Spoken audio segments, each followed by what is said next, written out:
একটু পরিবারে বেড়ে ওঠেন। শুধু অর্থ কষ্টের মধ্যে তাদের দিন কাটত। তারা যে বাড়িতে থাকতেন সেটাও ওনাদের নিজেদের ছিল না। কিশোরগঞ্জ থেকে এই সাত্তারকে অর্থ উপার্জনের জন্য বাপ চাচাদের সাথে কাজ করতে হতো। তো ওরা মূলত কিশোরগঞ্জ থেকেই এদিকে এসেছিলেন। এরপর উনি যখন যুবক বয়সে পৌঁছান তখন নাকি ওনাদের কোনো নির্দিষ্ট কাজ ছিল না। যখন এ ধরনের কোনো কাজ পেতেন বা যখন যে ধরনের কাজই উনি পেতেন না কেন সেটাই ওনারা করতেন। একবার যেটা হয় সেটা হলো ওই গ্রামের একটা গৃহস্থ বাড়ির লোকেরা সদরে বাড়ি করবেন বলে ওই গ্রামে তাদের যে পৈতৃক ভিটাটি ছিল সেটি তারা বিক্রি করে দিতে চান। এদিকে সাত্তার মিয়া অনেকদিন ধরেই চাইছিলেন যে নিজেদের একটা বাড়ি করতে। ওই গেরস্থ পরিবার যখন তাদের পৈতৃক ভিটাটি বিক্রি করার সিদ্ধান্ত নেন তখন এই সাত্তার মিয়া তাদের কাছে গিয়ে বলেন যে তারা যদি বাড়িতে যেই বাড়িতে আছেন বা যেই বাড়িতে ওনারা বর্তমানে রয়েছেন যেটা ছেড়ে চলে যাবেন আর কি, তো এটা যদি একটু কমে বিক্রি করেন যেহেতু চলেই যাবেন তাহলে সাত্তার মিয়া উনি কিনতে পারবেন। তারপরও সাত্তার মিয়ার কাছে কিন্তু অত টাকা ছিল না। অল্প 2-4 পয়সা সে জমিয়েছিল, আর কিছু টাকা হয়তো বা কর্জ করলে সে একটা নির্দিষ্ট পরিমাণ অর্থ জোগাড় করতে পারবে। ওই বাড়ির লোকেরাও ছোটবেলা থেকেই সাত্তার মিয়ার পরিবারকে দেখে আসছেন যে তারা খুব গরিব মানুষ, অন্য জায়গায় থাকে, আর তাদের নামে কখনো কোনো খারাপ কাজের রেকর্ড ছিল না। তো সাত্তার মিয়া ও তার পরিবারের সদস্যরা বরাবরই গ্রামের সবার সাথে খুবই আন্তরিক ছিলেন। সুখে দুঃখে ডাকলেই এদেরকে পাওয়া যেত। তাই ওই পরিবারের যিনি কর্তা ছিলেন তিনি বলেন যে আমি যে দামে বেচতে চাইছি তার 3 ভাগের 2 ভাগও তুমি যদি দিতে পারো তাহলে আমি আমার বাড়িটা তোমাকেই দিয়ে দেব।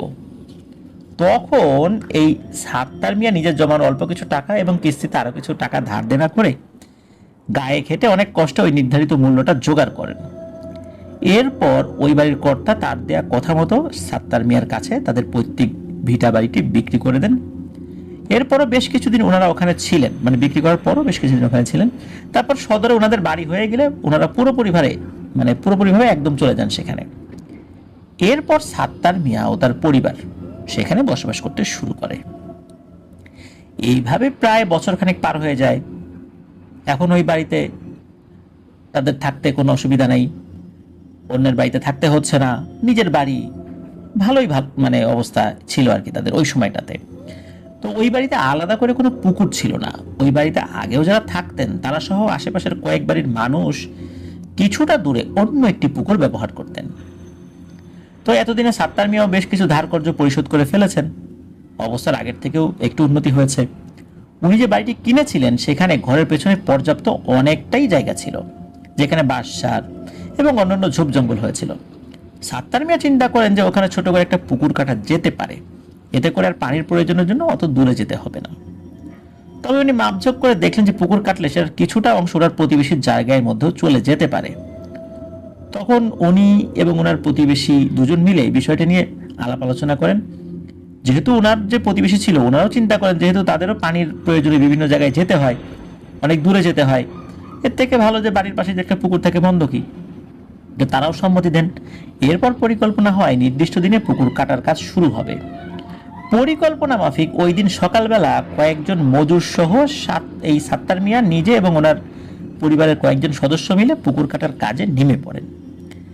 যেহেতু সাত্তার মিয়ার আর্থিক অবস্থা অতটা ভালো ছিল না তাই অনেকজন কামলা নেয়ার সাধ্য ওনার মোটেও ছিল না। আর উনি নিজেও এক ধরনের কামলাই বলা চলে, একসময় মাটি কাটার কাজ অনেক করেছেন, তাই উনিও কোদাল চালাতে খুবই ওস্তাদ। উনিও কোদাল বেলচা নিয়ে কাজে হাত লাগান। প্রথম কয়েক ঘন্টা বেশ ভালোভাবেই চললো, কোনো সমস্যা নেই। এরপর সবাই দুপুরের খাওয়া দাওয়ার জন্য বিরতি দিলেন। দুপুরের খাওয়া দাওয়া করে কিছুক্ষণ বিশ্রাম নিয়ে আবার কাজ শুরু হলো। বিকালটা পার হয়ে সন্ধ্যা ঘনিয়ে আসে, এমন সময় ওনাদের কাজ বেশ অনেকটা এগিয়েও গিয়েছে। যেহেতু ওনারা খুব বড় আকারের কোনো পুকুর কাটছিলেন না তাই গভীরতার বিষয়টি মূল প্রাধান্য ছিল। সাত্তার মিয়া ও একজন কামলা যার নাম ছিল আকবর, তারা প্রায় কাছাকাছি অবস্থানে দাঁড়িয়েই মাটি কোপাচ্ছিলেন। ওনাদের ওই দিনের কাজ প্রায় শেষই হয়ে যাচ্ছিল, কারণ আর আধা ঘন্টা পরে মাগরিবের আজান দেবে। এমন সময় সাত্তার মিয়ার পাশে মাটি কোপাতে থাকা আকবর সাত্তার মিয়াকে বলেন যে উনি যেখানে মাটি কোপাচ্ছেন সেখানে কিছু একটা আছে, বোধহয় মাটির নিচে, মাটিটা একটু শক্ত লাগছে তার কাছে। এদিকে সন্ধ্যা হয়ে যাচ্ছে আর কাজও দ্রুত শেষ করে ফেলতে হবে ওই দিনের মতো। তাই সাত্তার মিয়া আকবরকে বলেন যে আরে ও কিছু না, মাটিটা মনে হয় একটু শক্ত, ওখানে তুমি সরো, আমি সেখানে কোপাচ্ছি, তুমি আমার জায়গায় এসে কোপাও, আমি দেখছি বিষয়টা। তো ছোটবেলা থেকেই এই সাত্তার মিয়া যেহেতু পরিশ্রমের কাজ করে অভ্যস্ত, এই জন্য উনি বলিষ্ঠ দেহের অধিকারী ছিলেন। উনি আকবরকে সরিয়ে ওই জায়গায় যখন কোদাল দিয়ে প্রথমবার কোপ দেন, তখন অনুভব করেন যে মাটিটা কিছুটা শক্তই ওই জায়গায়। এরপর উনি শরীরের শক্তি সঞ্চয় করে খুব জোরে ওখানে একটা কোপ দেন কোদাল দিয়ে, আর সাথে সাথে কোদালটি মাটির ভেতরে একদম গেঁথে যায়। সাত্তার মিয়া অনুভব করলেন যে কোদালের প্রচন্ড আঘাতে নিচে যেন কিছু একটা ভেঙে গেল। তো তিনি ভাবলেন যে উনি তো অনেক শুনেছেন যে এরকম মাটি খুঁড়তে গিয়ে নাকি গুপ্তধন পাওয়া যায়, তাহলে কি মাটির নিচে গুপ্তধন জাতীয় কিছু আছে নাকি? উনি ভাবেন যে গুপ্তধন তাহলে কোদালের আঘাতে নষ্ট হয়ে যেতে পারে। তো উনি হাত দিয়ে কোদালটি মূলত কোদালের যে জায়গাটা ঢুকে গিয়েছিল ওইখান থেকে মাটিটা সরানোর চেষ্টা করছিলেন, যে ওই জায়গাটা আসলে ভালো করে উনি দেখতে চান যে ওখানে আসলে আছেটা কি। তো উনি হাত দিয়ে ওখানকার মাটি আলতো করে আলগা করার চেষ্টা করতে অনুভব করেন যে ওখানকার মাটিগুলো ভিজে গিয়েছে। তাহলে কি পানি উঠবে ওখান থেকে? সাত্তার মিয়া ভাবলেন তাহলে তো ভালোই হয়, খোঁড়াখুড়ি ঝামেলা মিটে গেল। পরন্তু বিকেলের আলোয় ভয়ানক একটি বিষয় আস্তে আস্তে ওনাদের চোখের সামনে দৃশ্যমান হতে থাকে।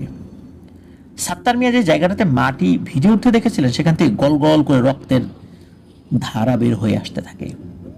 উপস্থিত সবাই মুহূর্তের মধ্যে তীব্র আতঙ্কে স্থির হয়ে যায়, আর মুহূর্তে সেই নীরবতা ভেঙে যায় যখন দেখা যায় সেখান থেকে অনর্গল রক্তের ধারা বের হয়েই আসছে।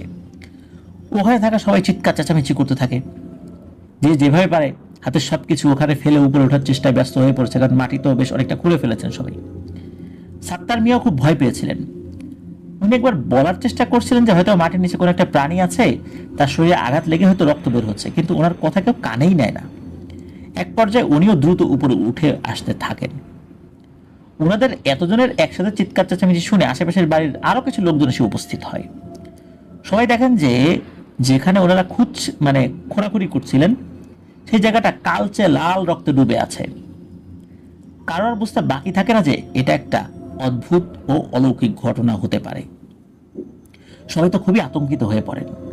তখন সবাই সিদ্ধান্ত নেন যে ইমাম সাহেবের কাছে এই বিষয়ে পরামর্শ নেয়ার। কয়েকজন ইমাম সাহেবকে ডেকেও আনতে চান। এদিকে মাগরিবের ওয়াক্তও ঘনিয়ে এসেছে। তখন ওখানকার যিনি ইমাম সাহেব ছিলেন, তিনি ছিলেন অল্প বয়সী। উনি একজন হাফেজ হওয়ার পাশাপাশি ইসলামিক মূলধারা জ্ঞানে খুবই পারদর্শী হলেও এই টাইপের জটিল আধ্যাত্মিক বিষয়গুলো সম্পর্কে ওনার এলেম অতটা গভীর ছিল না। উনি এখানে এসে সবটা দেখেন এবং বলেন, নিঃসন্দেহে এটি একটি অলৌকিক ঘটনা। ইমাম সাহেব বলেন, হতে পারে যে সাত্তার মিয়া যেখানে কোদাল দিয়ে আঘাত করেছিল সেখানে কোনো বুজুর্গ ব্যক্তির লাশ রয়েছে, আর আল্লাহর রহমতে অনেক অলিয়া উলিয়া এবং বুজুর্গ ব্যক্তির লাশ শত শত বছর পরেও অবিকৃত থাকে। হতে পারে এটা এরকম কিছু। তবে সাত্তার মিয়া যেহেতু না জেনে কাজটা করে ফেলেছে, তাই আশা করি আল্লাহর রহমতে বড় ধরনের কোনো ক্ষতি হবে না বা কোনো সমস্যাও হবে না।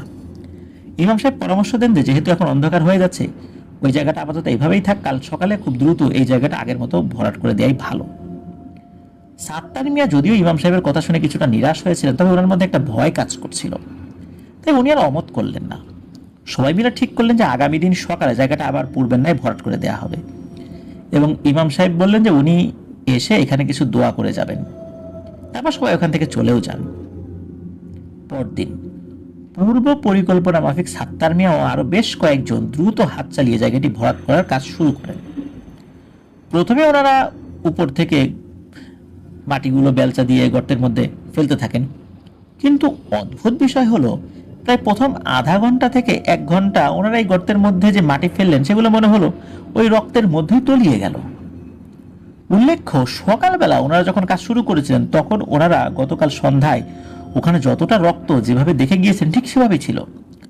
রক্ত কিন্তু জমাট বেঁধে যাওয়ার কথা, কিন্তু না, রক্ত বিন্দু মাত্র জমাট বাঁধেনি অথবা শুকিয়েও যায়নি, ওরকম তাজা ঢলঢলে রক্তই ছিল। যাই হোক, এভাবে বেশ কিছুক্ষণ চলার পর কয়েকজন গেলেন ইমাম সাহেবকে ডেকে আনতে। ইমাম সাহেবের মূলত এই গর্তটা ভরাট করে ফেলার পরে আসার কথা ছিল, কিন্তু যেহেতু অনাকাঙ্ক্ষিত একটা সমস্যা হচ্ছে তাই ওনাকে ডেকে আনা হয়। উনি এসে পরিস্থিতি দেখে নিজেও কিছুটা বিচলিত হয়ে পড়েন। এরপর উনি ওখানে দাঁড়িয়ে বিভিন্ন সূরা পড়তে থাকেন এবং আল্লাহর কাছে দোয়া করতে থাকেন। এরপর উনি বিসমিল্লাহ বলে সবাইকে আবার মাটি ফেলার কাজ শুরু করতে বলেন। তখন সবাই যখন আবার মাটি ফেলা শুরু করলো তখন দেখা গেল আস্তে আস্তে জায়গাটা ভরাট হতে শুরু করেছে। এরপর মাটি ফেলতে থাকার মাত্র 15 থেকে 20 মিনিটের মাথায় ওই রক্তের স্তর মাটির নিচে চাপা পড়ে যায়। অথচ এর আগে সাত্তার মিয়া ও তার সহযোগীরা 1 ঘন্টারও বেশি সময় ধরে মাটি ফেলেও রক্তের স্তরটি বিন্দু মাত্র ঢাকতে পারেনি। যাই হোক, এরপর দিনব্যাপী মাটি ফেলার কাজ চলল। দিন শেষে দেখা গেল যে গতকাল এই যতটুকু মাটি ঘুরে ওঠানো হয়েছিল সবটুকু ফেলার পরেও মূল মাটির যে স্তর ওই জায়গাটুকু তখনও প্রায় 1.5 হাতের মতো নিচু হয়ে আছে, অথচ এটা কিন্তু হওয়ার কথা ছিল না। ওনারা এর কারণটা বুঝতে পারেন না। আশেপাশে যখন এমন কোনো জায়গাও ছিল না, মানে ওই সময় আশেপাশে তখন এমন জায়গা ছিল না যেখান থেকে তাৎক্ষণিকভাবে কিছু মাটি নিয়ে আসা যাবে, আর বিকেলও হয়ে গিয়েছিল, সারাদিন কাজ করে সবাই খুব ক্লান্ত। তো সাত্তার মিয়া বলেন যে যেহেতু জায়গাটা তো ভরাট হয়ে গিয়েছে আর একটু নিচু আছে, ওটা পরে সময় সুযোগ বুঝে আমি ভরাট করার ব্যবস্থা করে দিব, কোনো সমস্যা নেই। এই ঘটনার কারণে সাত্তার মিয়ার ওখানে পুকুর খনন করার পরিকল্পনা একদমই বাদ পড়ে যায়। উনি ভাবছেন কত মানুষই তো তাদের বাড়িতে পুকুর খনন করে, তাদের সাথে তো এরকম হয় না। পুকুর তো হলোই না, মাঝখান থেকে এই জন মজুরদের পিছনে কতগুলো টাকা গচ্চা গেল। যাই হোক, সেদিনের মতো সবাই বাড়িতে ফিরে গেল। ওই দিন আর কোনো ঘটনা ঘটলো না। এরপর কয়েকদিন স্বাভাবিকভাবেই কেটে যায়। এক রাত্রে এই সাত্তার মিয়া প্রকৃতির ডাকে সাড়া দেওয়ার জন্য আনুমানিক রাত 1টা কি 2টার দিকে ঘুম থেকে ওঠেন। ওনার বাড়ির মূল ঘর থেকে ওয়াশরুমটা ছিল পেছনের দিকে কিছুটা দূরে। উল্লেখ্য, ওয়াশরুম থেকে ওই দিন পুকুরের জন্য যে জায়গাটা খনন করা হচ্ছিল সেটা বেশ কাছেই। ওই রাত্রে আকাশে চাঁদ ছিল এবং চলাফেরার মতো পর্যাপ্ত আলো ছিল চারদিকে, চাঁদের আলো মূলত।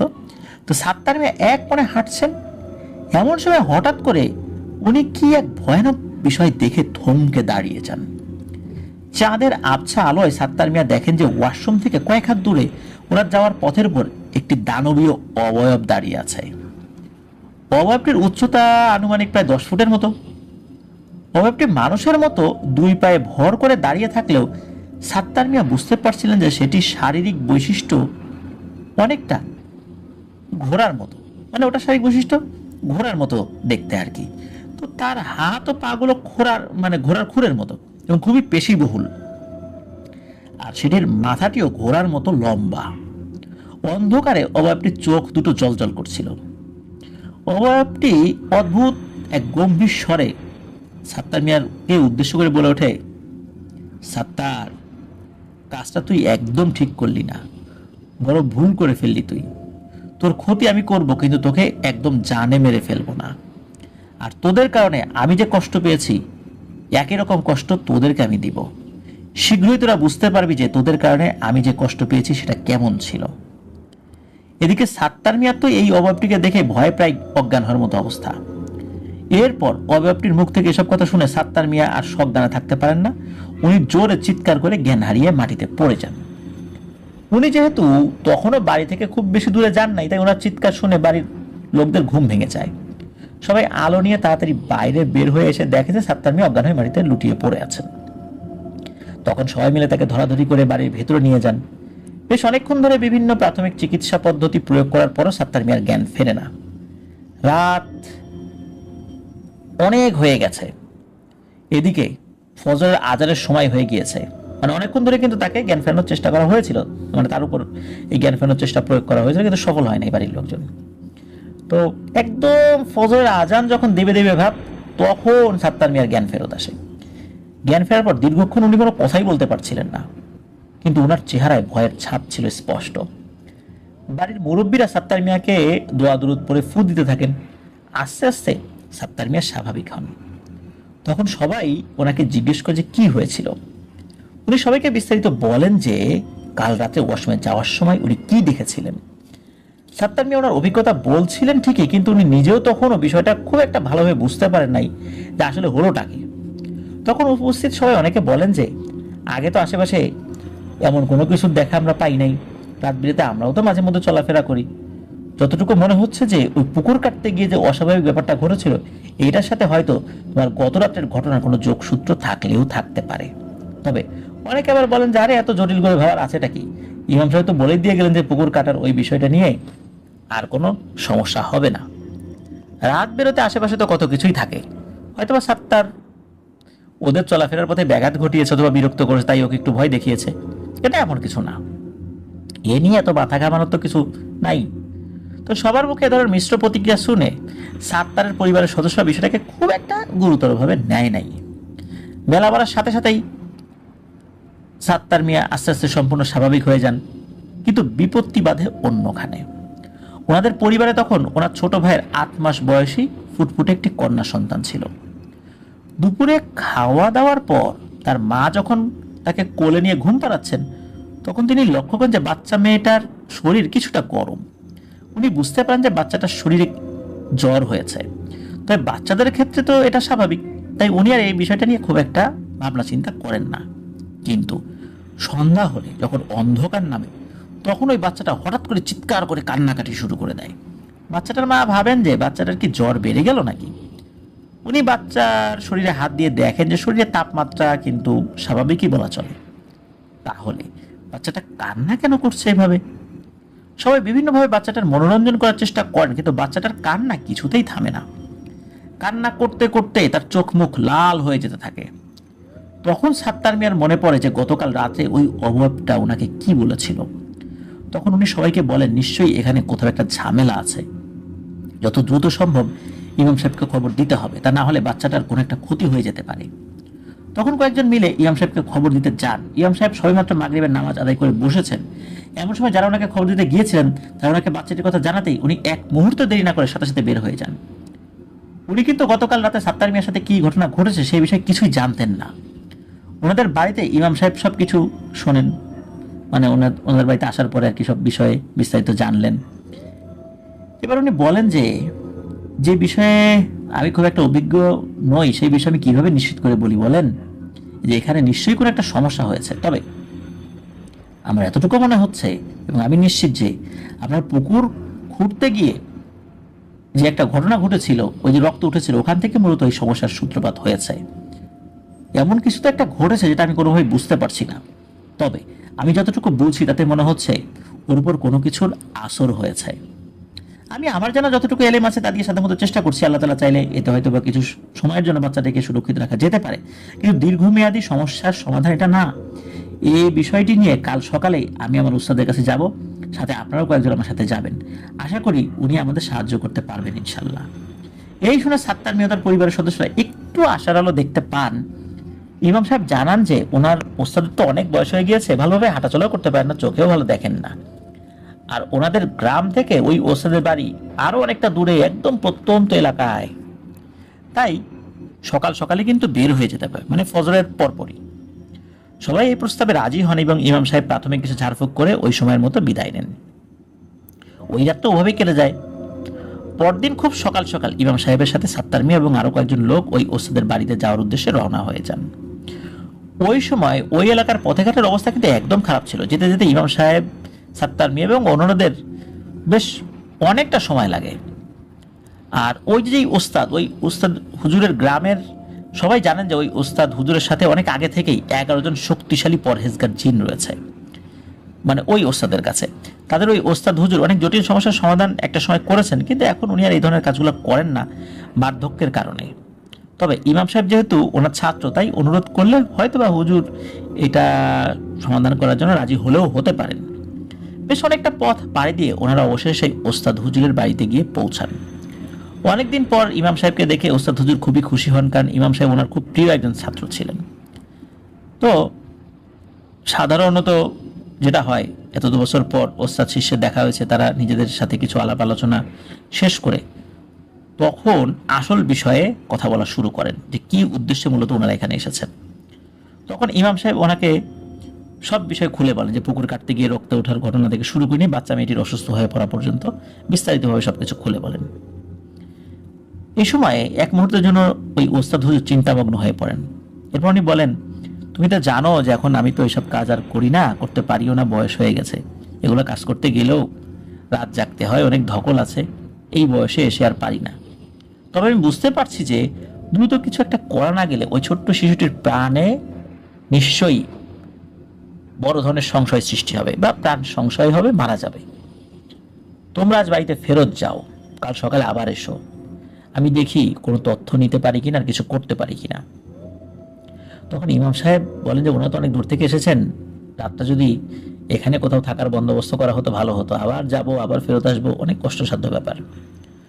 তখন ওস্তাদ হুজুর বলেন যে আমি নিজেই তোমাদের থাকার বন্দোবস্ত করে দিতাম, কিন্তু আজ রাতে আমি একটা কাজ করতে চাচ্ছি, তাহলে তোমরা ওই সময় আশেপাশে কোথাও থাকলে ভয়ানকভাবে ক্ষতিগ্রস্ত হতে পারো, তাই একটু কষ্ট হলেও তোমরা আজ বাড়িতে ফেরতই যাও।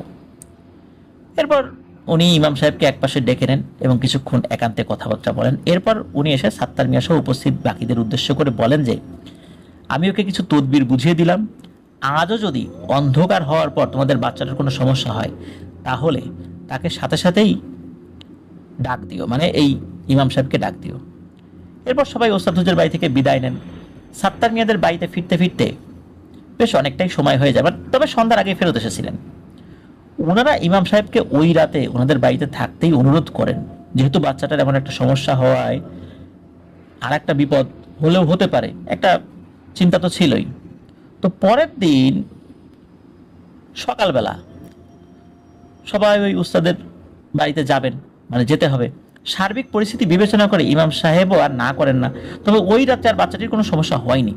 পরদিন সকালে ওনারা আবার ওস্তাদ হুজুরের বাড়ির উদ্দেশ্যে রওনা হন। ওস্তাদ হুজুরের বাড়িতে পৌঁছালে ওনারা দেখেন যে ওস্তাদ হুজুর ওনাদের অপেক্ষাতেই রয়েছেন। সবাই ওস্তাদ হুজুরকে অনেক আশা নিয়ে জিজ্ঞেস করেন যে কোনো সমস্যার সমাধান হয়েছে কিনা। তখন ওস্তাদ হুজুর ওনাদেরকে বলেন যে সাত্তার ও তার পরিবারের সদস্যরা যে সমস্যার সম্মুখীন হচ্ছেন তার মূল কারণটিকে একটি দুর্ঘটনাই বলতে হবে। এরপর ইমাম সাহেব সহ উপস্থিত সবাই ওস্তাদ হুজুরকে বিস্তারিতভাবে বলার জন্য অনুরোধ করলে ওস্তাদ হুজুর বলতে থাকেন। ওস্তাদ হুজুর বলেন, গতকাল আমি তোমাদের মুখে সব শোনার পর এশার নামাজ পড়ে আমার অনুগত পরহেজগার জিনদেরকে ডাকি। তাদেরকে পুরো বিষয়টা খুলে বলার পর তাদের কাছেও বিষয়টা কিছুটা অস্পষ্ট লাগে। তখন আমি তাদেরকে বলি যে দ্রুত এই বিষয়ে তথ্য সংগ্রহ করতে এবং আমাকে জানাতে, কারণ যদি দেরি হয়ে যায় বাচ্চাটার বড় ধরনের ক্ষতি হয়ে যেতে পারে। আমার সাথে থাকা 11 জন জিনদের মধ্যে 3 জন জিন আছে যারা তথ্য সংগ্রহ মানে খবর সংগ্রহে খুবই দক্ষ। ওনারা আমাকে 1 ঘন্টার ভিতরে সকল তথ্য সংগ্রহ করে এনে দেন। সেখান থেকে আমি একটি চাঞ্চল্যকর বিষয় জানতে পারি, যেটা তোমাদেরকে বলছি শোনো। এখন যেখানে সাত্তারের বাড়ি রয়েছে সেখানে আরো বহু বছর আগে একটি পরিবার বাস করত। ওই পরিবারের একমাত্র মেয়ের সাথে একটি শক্তিশালী জিনের ভালোবাসার সম্পর্ক গড়ে ওঠে।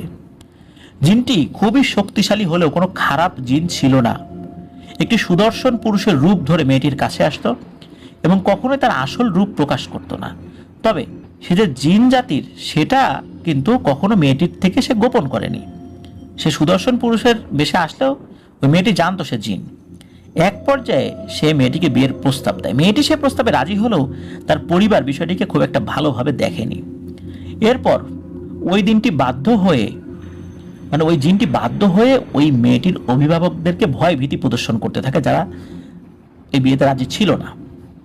আর ভয় ভীতি দেখানোর কারণ ক্ষতি করা বিষয়টা এরকম না, বিষয়টা হলো যে ওই জিনটি এই কারণেই ভয় ভীতি দেখাচ্ছিল যাতে করে সম্পর্কের বিষয়টা তারা মেনে নেন।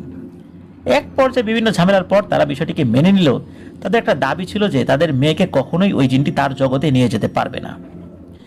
এই শর্তে জিনটির সাথে মেয়েটির বিয়ে হয়ে যায়। এরপর বেশ কিছুদিন স্বাভাবিকভাবে কাটছিল। এক পর্যায়ে মেয়েটি সন্তান সম্ভবা হয়। এরপর স্বাভাবিক নিয়মে মাত্র 5 মাসের স্বাভাবিক নিয়মে সন্তান সম্ভবা হলেও এই বাচ্চাটি ভূমিষ্ঠ হয়েছিল 5 মাসের মাথায়। আর এই মুহূর্তে সবচেয়ে ভয়ানক এবং মর্মান্তিক ঘটনাটি ঘটে। মেয়েটি যে সন্তানটির জন্ম দিয়েছিল সেটির চেহারা ছিল প্রাপ্তবয়স্ক একজন মানুষের মতো। তার মুখে প্রাপ্তবয়স্ক মানুষের মতো বড় বড় দাঁত ছিল, মুখের গঠন ছিল বিকৃত এবং সবচেয়ে অদ্ভুত বিষয়টি হলো তার পা দুটি ছিল অনেকটা ঘোড়ার পায়ের মতো। আমাদের যেমন গোড়ালির পর পায়ের পাতা থাকে, বাচ্চাটির ক্ষেত্রে পায়ের পাতার জায়গায় ঘোড়ার খুরের মতো কিছু একটা দেখা যাচ্ছিল। উল্লেখ্য, বাচ্চাটি মৃত অবস্থায় ভূমিষ্ঠ হয়েছিল, জীবিত অবস্থায় না কিন্তু, কারণ 5 মাসে ভূমিষ্ঠ হলে সেই বাচ্চাটি মৃত হওয়ার সম্ভাবনাতে বেশি থাকে, তাই না? তো বাচ্চাটির এরকম ভয়ানক রূপ দেখে উপস্থিত সবাই ভয়ে শিউরে ওঠে এবং চিৎকার চেঁচামেচি শুরু হয়ে যায় চারদিকে। এদিকে বাচ্চাটি ভূমিষ্ঠ হওয়ার অল্প কিছু সময়ের মধ্যে মেয়েটিও মৃত্যুর কোলে ঢলে পড়ে। তখন ওই বাড়ির লোকেরা খুবই আতঙ্কিত হয়ে পড়ে যে কি করবে কিছু বুঝতে পারে না। তারা চিন্তা করে যে এই বিষয়টি যদি বাইরে জানাজানি হয়ে যায় তাহলে তাদেরকে সামাজিকভাবে বড় ধরনের সমস্যার সম্মুখীন হতে হবে। তখন তারা পরামর্শ করে যে মেয়েটিকে তো না হয় কবরস্থানে কবর দেয়া যাবে, কিন্তু এই বাচ্চাটির কি করা যায়। তখন তারা ঠিক করে যে এই বাচ্চাটিকে তারা তাদের বাড়ির পেছনে একটা জায়গায় গভীর গর্ত করে দাফন করে দেবে। এই পরিকল্পনা মাফিক তারা খুবই দ্রুত সময়ের মধ্যে ওই অস্বাভাবিক বাচ্চাটির মৃতদেহ তাদের বাড়ির পিছনে একটি গভীর গর্ত করে দাফন করে দেয়। এদিকে ওই মেয়েটির স্বামী, ওই জিন, সে ওই ঘটনার সময় কোনো একটা কারণ অনেক দূরে অবস্থান করছিল। সে যখন জানতে পারলো এই সমস্যা হয়েছে, সে খবর পেয়ে ওই জায়গায় এসে পৌঁছায়, কিন্তু ওই বাড়ির লোকেরা ইতোমধ্যে ওই বাচ্চার দেহটাকে দাফন করে দিয়েছে এবং মেয়েটিকেও কবরস্থানে নেওয়ার জন্য প্রস্তুতি নিচ্ছে। আকস্মিক এমন খবর পেয়ে ওই জিনটি খুবই ভেঙে পড়ে এবং সে উপলব্ধি করতে পারে যে স্রষ্টার প্রদত্ত নিয়ম ভেঙে একজন আদম সন্তানের সাথে সম্পর্ক স্থাপনের কারণেই হয়তোবা আল্লাহ এমনটা করেছেন।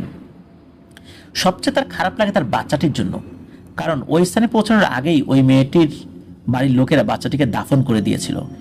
এই বাচ্চাটিকে সে একবারের জন্য দেখতে পারেনি। জিনটি মানুষের বেশে এসেছিল, ওই বাড়ির লোকজন কিন্তু বুঝতে পেরেছিল যে এটি জিন। জিনটি কান্নায় ভেঙে পড়ে এবং নিজেকেই দোষী মনে করতে থাকে। এই পুরো ঘটনার জন্য সে নিজেই দোষী, সে কাউকে দোষ দেয় না। আর এরপর সে মাঝে মধ্যেই গভীর রাত্রে যেই জায়গাটিতে ওই বাচ্চাটির মৃতদেহ দাফন করা হয়েছিল এখানে এসে সে অবস্থান করত, কিন্তু কেউ তার উপস্থিতি বুঝতে পারত না এবং সেও চাইতো না যে কেউ তার উপস্থিতি টের পাক। তার এই সন্তানের প্রতি প্রচণ্ড ভালোবাসা ছিল, আকর্ষণ ছিল। এই জন্যই তার এই সন্তানটিকে দেখার জন্য সে আসতো, তার স্ত্রীর কবরও জিয়ারত করত। এরপর দীর্ঘদিন কেটে গেলে মানুষ কিন্তু অনেকটা ভুলতেও বসেছিল, কিন্তু এখনও নাকি মাঝে মধ্যেই রাতের বেলা ওই জিনটি এখানে আসে, তার সন্তানের কবরটা দেখতে আসে, জিয়ারত করে এবং তার স্ত্রীর কবরও জিয়ারত করে। কিন্তু সে যেহেতু তার উপস্থিতি জানান দিতে চায় না এবং আশেপাশে যারা বসবাস করে তাদের সাথেও তার কোনো শত্রুতা নেই, কারো উপর তার রাগও নেই, তাই সাত্তার মিয়ার পরিবার অথবা তার আগে ওই বাড়িতে যারা থাকতো তারা কখনোই ওই জিনটির উপস্থিতি টের পায়নি। কিন্তু ঝামেলা ঘটে ওই পুকুর খনন করতে গিয়ে। মাটি খুঁড়তে খুঁড়তে সাত্তার মিয়া ও তার সঙ্গীরা ভুলক্রমে এক পর্যায়ে ওই কবরে আঘাত করে ফেলে। যেহেতু ওই শিশুটির দেহে মানুষ এবং জিন উভয়ের বৈশিষ্ট্য বিদ্যমান ছিল, তাই এই দীর্ঘদিন পরও তার শরীরের অনেকাংশই অবিকৃত অবস্থায় রয়েছে। তাই তোমরা এই খবরটা বা এই কবরটাতে আঘাত করার সাথে সাথে ওই শরীরটিতে ক্ষত সৃষ্টি হয় এবং সেখান থেকে রক্তের ন্যায় তরল পদার্থ বের হয়ে আসতে থাকে। যদি এই সাত্তার জোরে করে মাটিতে কোপ না দিয়ে হাত দিয়ে কিছুটা মাটি সরিয়ে দেখতো, তাহলে হয়তোবা ওই কবরটিকে তোমরা দেখতে পেতে। এর পরের দিন তোমরা জায়গাটিকে মাটি দিয়ে ভরাট করে দেওয়ার কাজটা একদম ঠিক করলেও ততক্ষণে দেরি হয়ে গিয়েছিল, কারণ ওই কবরে যে বাচ্চাটির মৃতদেহ রয়েছে তার পিতা যে জিনটি, সে বিষয়টি জানতে পেরে সাত্তারও তার পরিবারের উপর খুব ক্ষিপ্ত হয় যে তার সন্তানকে, যে আদরের সন্তানকে সে নিজের চোখে দেখতে পারেনি, যে সন্তানের কবরটা দেখার জন্য সে বারবার ছুটে আসে, তার স্ত্রীর কবর জিয়ারত করে, তার সন্তানের কবর জিয়ারত করে। এই সন্তানকে কোদালের কোপে ক্ষত বিক্ষত করা হয়েছে, যদিও সে মারা গেছে, এই বিষয়টি ওই জিনটা কোনোভাবেই মেনে নিতে পারছে না। তার পিতৃসুলভ যেই মনটা রয়েছে সেখানে ব্যাপক ক্ষত সৃষ্টি হয়ে গেছে। এখন এই বিষয় নিয়ে ওই জিনটা খুবই ক্ষুব্ধ। আসলে ওই জিনটি এক মুহূর্তের জন্য তার সন্তানকে কখনো দেখতে পারেনি, তাই ওই জায়গা নিয়ে তার খুবই আবেগঘন অনুভূতি রয়েছে, আর এই ঘটনায় সে অনেক কষ্ট পেয়েছে। এই জন্যই সে তার আসল রূপে সাত্তারের সামনে এসেছিল এবং সাত্তারের ছোট ভাইয়ের কন্যা সন্তানকে আসর করেছিল। সে চেয়েছিল ওই সন্তানটিকে তিলে তিলে কষ্ট দিয়ে মেরে ফেলে সাত্তারের পরিবারের সদস্যদেরকে সন্তান হারানোর যে যন্ত্রণা কেমন হতে পারে এই যন্ত্রণাটা তাদেরকে দিতে। মূলত এটাই হচ্ছে কারণ। হুজুর আরো বলেন যে আমার জিনেরা সেই তথ্যগুলো আমাকে জানালে আমি দ্রুত আমার জিনদের সাথে আলোচনা করে আমার পক্ষ থেকে একটি বিশেষ অনুরোধ বার্তা আমার জিনদের মাধ্যমে জিনটির কাছে পাঠাই। আমি একবার ভেবেছিলাম যে ওই জিনটাকে আমি হাজির করে নিজেই ওর সাথে সরাসরি কথা বলবো, কিন্তু আমার জিনেরা আমাকে পরামর্শ দেয় যে এই পরিস্থিতিতে সেটা না করাই ভালো হবে, কারণ তার ইচ্ছার বিরুদ্ধে হাজির করতে গেলে হিতে বিপরীত হতে পারে। যেহেতু তার আসলে মনে খারাপ কষ্ট লেগেছে, তার সন্তানের গায়ে আঘাত লেগেছে, মৃত সন্তান যাকে সে এক নজর দেখতে পারেনি তার শরীর থেকে রক্ত প্রবাহিত হয়েছে, এই জন্য তাকে আসলে তার ইচ্ছার বিপরীতে হাজির না করানোটাই উত্তম হবে। এরপর আমার জিনেরা যখন আমার অনুরোধ বার্তাটি নিয়ে ওই জিনটির কাছে পৌঁছায়, তখন ওরা ওই জিনটা একরকম আমার উপর হামলা করতেই উদ্যত হয়েছিল। মানে আমার উপর হামলা করতে বলতে আমার জিনের উপর হামলা করা মানে আমার উপরে হামলা করা, তাই না? যেহেতু আমি মেসেজ দিয়ে পাঠিয়েছি তাদেরকে। তো পরবর্তীতে আমার জিনেরা অনেক বুঝায় যে আমরা আপনার কোনো ক্ষতি করার জন্য আসি নাই, আমরা একটা বার্তা নিয়ে এসেছি একজন বুজুর্গ ব্যক্তির পক্ষ থেকে। আপনি আমাদের ভাই, আপনার মনের কষ্টটা বুঝতে পারছি, আপনি শান্ত হন, আমাদের কথাটা শুনুন। আমরা আপনাকে বন্দিও করতে আসিনি, কোনো হুমকিও দিতে আসিনি। এভাবে অনেকক্ষণ বোঝানোর পর ওই জিনটা কিছুটা শান্ত হয়। আমার জিনেরা তাকে এই বলে বোঝায় যে আপনার সন্তানটি তো অনেক আগে মারা গিয়েছে, আর সাত্তার না বুঝে ভুল করে ফেলেছে। ও যদি জানতো যে ওই জায়গায় আপনার সন্তানের কবর আছে, যে কখনোই ওই জায়গায় ঘুরতে যেত না। আর আপনার সন্তানকে হারানোর যেই কষ্টটা আপনার মধ্যে রয়েছে, ওই কষ্টটাও ওরা নতুন করে খুঁড়ে বের করে আনতো না। এদিকে ওই ছোট্ট কন্যা শিশুটি সাত্তারের পরিবারের সদস্যদের আনন্দের মূল কেন্দ্রবিন্দু। একটি জীবন্ত ফুটফুটে শিশুকে হত্যা করে আপনার কী লাভ হবে? সে তো আর আপনার কোনো ক্ষতি করেনি। আর আপনি আপনার সন্তানকে এক মুহূর্তের জন্য না দেখতে পারার কারণে যে দুঃখের অনুভূতি এত বছর ধরে বয়ে বেড়াচ্ছেন, তাহলে চিন্তা করুন সাত্তার মিয়ার পরিবার বিগত 7-8টি মাস ধরে ওই শিশুটির সাথে যে আনন্দঘন মুহূর্তগুলো কাটিয়েছে, তাহলে ওই শিশুটির কিছু হলে তারা কিভাবে সেটা ভুলবে? এই কথাগুলো শুনে ওই জিনটি বুঝতে পারে যে আসলে তার ভাবনা ভুল ছিল। তখন ওই জিনটি ওস্তাদ হুজুরের জিনদেরকে বলেন, বিষয়টিতে আমি আসলে খুব কষ্ট পেয়েছি, কিন্তু যাই হোক, আমি সাত্তার সহ সবাইকে ক্ষমা করে দিলাম। আমি ওদের কোনো ক্ষতি করব না, ছোট বাচ্চারাও আর কোনো সমস্যা হবে না। তবে আমার একটা দাবি আছে, সাত্তার জন্য দ্রুত ওই জায়গাটির পরিচর্যা করে একদম আগের মতো করে দেয় এবং ওই জায়গায় কিছু ফুলের গাছ লাগিয়ে দেয়। আমি মাঝে মধ্যেই ওখানে যাব, কিন্তু এখন থেকে আর কেউ আমাকে দেখতে পাবে না, সাত্তারও দেখতে পাবে না, সাত্তারের পরিবারের কেউ দেখতে পাবে না, ঠিক আগে যেমনটা কেউ দেখতে পেত না। মানুষের সাথে আমার কোনো শত্রুতা নেই। আমি আমার জীবনে যা যা হারিয়েছি সেগুলো আমার ভুলের কারণেই হারিয়েছি। এরপর ওস্তাদ হুজুরের জিনেরা ওই জিনের কাছ থেকে বিদায় নেন এবং ওই জিনও ওই ওস্তাদ হুজুরকে সালাম জানান যে আমার তরফ থেকে ওস্তাদজিকে সালাম জানাবেন। তো তারপরে কিন্তু ওই জিনেরা এসে ওস্তাদ হুজুরকে সবকিছু জানায়। ওস্তাদ হুজুরের মুখে সব কথা শুনে উপস্থিত সবাই খুব অবাক হয়ে যায়। তো এরপরে এই তথ্যগুলো যখন সাত্তার মিয়া জানতে পারেন, তখন উনি কথা দেন যে উনি বাড়িতে ফিরে জায়গাটির পরিচর্যা শুরু করবেন এবং যতটুকু অতিরিক্ত মাটি প্রয়োজন দরকার, মানে যা লাগে সব কিছু উনি জোগাড় করে জায়গাটা সমান করে দেবেন এবং সুগন্ধি বেশ কিছু ফুলের চারা উনি দ্রুত সেখানে লাগানোর ব্যবস্থা করবেন। এরপর ওনারা বাড়িতে ফেরত আসেন। কথা মতো সাত্তার মিয়া দ্রুত প্রয়োজনীয় ব্যবস্থা করেন। কয়েকদিনের মধ্যেই অতিরিক্ত মাটি ফেলে জায়গাটি একদম সমান করে কিছু সুগন্ধি ফুলের চারা গাছ সেখানে লাগিয়ে দেওয়া হয়। এরপর ওনাদের সাথে আর কোনো ঘটনা ঘটেনি, আর ওই জিনটাকেও কেউ কখনো দেখেনি, সাত্তার মিয়ার পরিবারের কেউ না, বাইরের কেউই না। প্রিয় লিসেনার্স, ঘটনাটি আমার কাছে খুবই অন্যরকম লেগেছে। আপনাদের কাছে কেমন লাগলো? যে ওই জিনটি একটা ইনসানের সাথে সম্পর্ক করে বিবাহ শাদী করেছিলেন, পরে সেই মেয়েটি মারা গেল, সন্তানটি মারা গেল, এখনো হয়তো সে তার স্ত্রী এবং সন্তানের কবর জিয়ারত করতে আসে।